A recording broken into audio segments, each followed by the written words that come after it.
안녕하세요. 1편에 이어 듣고 있으면 혹해서 설득되기 쉬운 그리고 굉장히 논리 만빵의 유사과학 즉 사이비 과학 2편 5개를 알아보겠습니다. 6번째, 멜라닌 이론. 멜라닌은 동물들의 피부나 눈 등의 조직에 존재하는 흑색 또는 갈색의 색소를 가리키며 사람의 피부색을 결정하는 중요한 요소로서 털, 눈, 귀, 심지어 뇌에도 존재한다.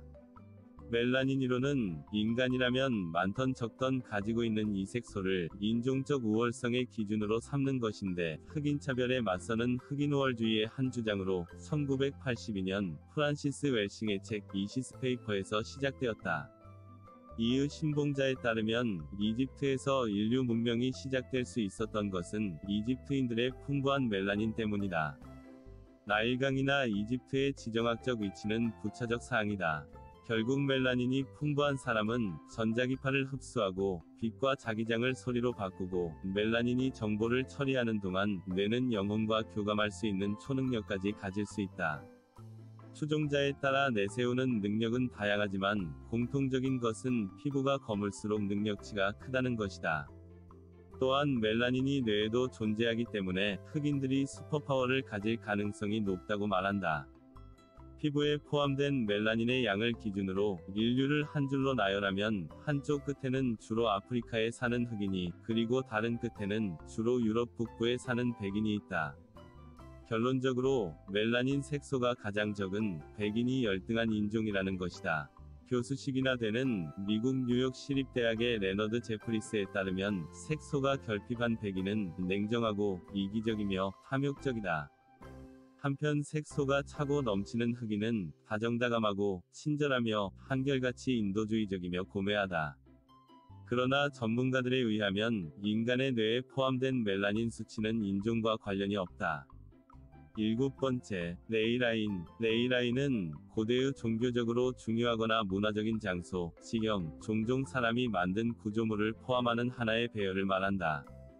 이것은 직선 경로로 나타나는데 주로 종교적, 초과학적인 중요성을 가진 것이라고 한다. 1921년 독일의 고고학자 알프레드 와킨스는 영국의 한 지역 유적들이 지도에서 한 선 위에 늘어져 있다는 것을 발견한다. 그리고 이 선을 고대 무역로라고 확신하면서 출간한 두 권의 책 때문에 레이라인은 유명해졌다. 와킨스는 유적지 일부에서 자주 쓰인 영어 레이를 따서 이 길을 레이라인이라고 불렀다. 와킨스는 이 배열이 신석기 시대에 만들어져 1000년 넘게 지속되어 왔으며 육로 이동을 쉽게 하기 위해 만들어졌다고 주장했다. 일부에서는 레이라인이 힘과 에너지의 출처라고 주장한다. 지구상에 특별한 에너지로 가득 찬 지역이 있다고 보는데 스톤헨지, 에베레스트 산, 호주 한중앙의 울룰루, 페루 나스카, 이집트의 대피라미드 등이 그런 곳이다. 옹호론자들은 그 에너지가 자기장의 변화와 직결돼 있다고 주장하지만 과학적으로 검증되지 않았다. 도시의 전철역이나 공중전화 부스를 연결하면 일직선에 걸친 것이 많은데 이것들이 중요하다고 말할 수 없으며 오히려 그 선 밖에 의미 있는 것들이 존재하는 경우가 많다. 혹시 아직 좋아요, 구독, 그리고 알림 설정 안 하신 분은 지금 바로 눌러서 저에게 추진력을 주세요. 계속 갑니다. 8번째, 다우징. 다우징은 과학적 수단을 사용하지 않고 지하수, 묻혀있는 금속, 광석, 보석, 기름, 묘지, 그리고 수많은 물질들의 위치를 찾으려고 시도하는 전복술의 일종이다. 이런 시도를 위해 목재 Y자 또는 금속재 L자 모양의 막대를 주로 사용한다.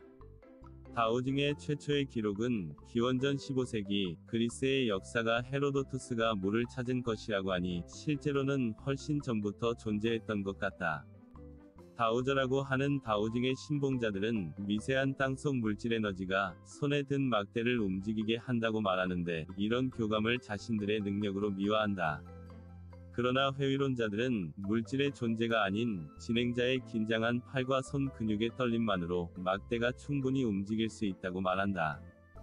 다우저가 확률이 높아 보이는 것은 물질이 존재할 가능성이 높은 땅에서 다우징이 진행되기 때문이며 실험 결과를 보면 다우징을 사용했을 때와 그냥 감으로 발민 물질의 존재를 찍었을 때 그 결과 값의 차이가 없다는 증거를 제시한다. 다우저의 발견은 그냥 우연의 일치라는 것이다. 1편 동영상 심령치료에서 등장하는 제임스 랜디의 실험 TV쇼에서 다우징 전문가라는 사람들이 발 아래 마루밑을 지나는 파이프 중 물이 흐르는 파이프를 찾아내도록 요청받았는데 아무도 맞추지 못했다. 즉, 점쟁이 쌀점과 유사하다. 하지만 여전히 수많은 동영상, 온라인 자료, 학원, 학회가 존재한다. 9번째, 필적학. 한 사람의 필체가 남긴 흔적을 통해 그 사람의 성격, 성향, 심리 상태를 추정할 수 있다고 주장하는 사람들이 있다. 이런 주장을 필적학이라고 하는데, 전문가의 필적 분석을 통해 작성자의 신상, 행동 패턴, 운세, 미래까지도 추정할 수 있다고 한다. 필적학은 이 세기에 처음 개념이 등장해서 17세기 중반 이탈리아의 의사이자 철학자인 카밀로 발디에 의해 구체화된다. 분석은 글씨의 크기와 경사도, 압력, 방향, 연결문자, 점의 형태, 음절의 간격과 행간, 써 내려간 속도, 규칙성 등을 토대로 진행된다. 특히 살면서 수없이 반복 작성하는 사인에 글쓴이의 성격이 잘 드러난다고 한다. 분석가들은 이런 분석이 미신적 행위가 아니며 사람의 생김새와 표정, 걸음걸이, 말투를 보면 정체성을 대략 파악할 수 있듯 필체 분석도 과학적 원리에 따라 각 인물의 성격을 들여다보는 과학이라고 말한다. 필적학이 과학수사의 필적 감정과는 다르다는 점에 주의하자. 이들의 주장대로라면 풍부한 과학적 연구 자료가 있어야 하지만 등록된 필적학 관련 논문은 단 한 건도 없다. 즉, 동일 필체에 대해 전문가마다 의견이 갈리고 시차를 두고 동일 인물의 필체를 한 전문가가 보았을 때 분석 결과가 다르다는 모순이 있다. 또한 필적을 통해 성격을 알 수 있다면 악필 교정을 받은 후에는 사람의 성격이 바뀌어야 할 것이다. 필체를 상세하게 분석할 수 있기 때문에 대상의 프로필을 형성할 수 있다고 필적학자들이 말하지만 이러한 주장은 과학적 근거가 빈약하다. 10번째, 음방 모자. 전자파를 차단하기 위해 알루미늄 호일 등 금속 방막으로 만들거나 표면에 이 방막을 씌운 모자를 쓰는 집단이 있는데 흔히 편집광, 피해망상, 음모론 신봉자들이다. 이 모자의 영어 명칭은 틴호일헤드이다.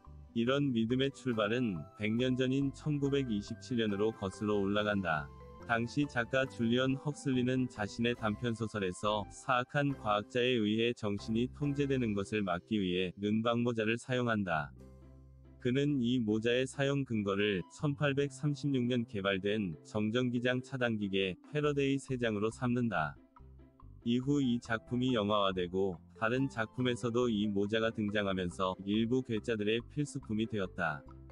이들은 정부, 스파이, 초자연적 존재, 전자파의 영향을 벗어나기 위해 알루미늄을 그 재료로 삼는다. 꼭 은박지로 만든 것뿐 아니라 전자파 차단 효과가 있을 법한 것은 대충 아무거나 집어쓴다. 구리 그물망이나 오토바이 헬멧 형태도 가능한데 우리나라 영화 지구를 지켜라에서 주인공이 머리에 쓴 괴상한 전자장치가 달린 헬멧도 이런 부류에 속한다. 하지만 할리우드 영화 엑스맨 시리즈의 매그니토가 가장 대표적이고 모범적 사용의 예이다. 이들은 나름 자체 웹사이트를 가지고 있으며 정기 모임, 후원 행사를 진행하며 그들의 순두부 보호물에 대한 의견과 정보를 공유한다. 오늘은 여기까지입니다. 여러분의 의견을 댓글로 남겨주세요. 추천과 댓글은 동영상 제작에 큰 동력이 됩니다. 다음 동영상을 기대하세요. 감사합니다.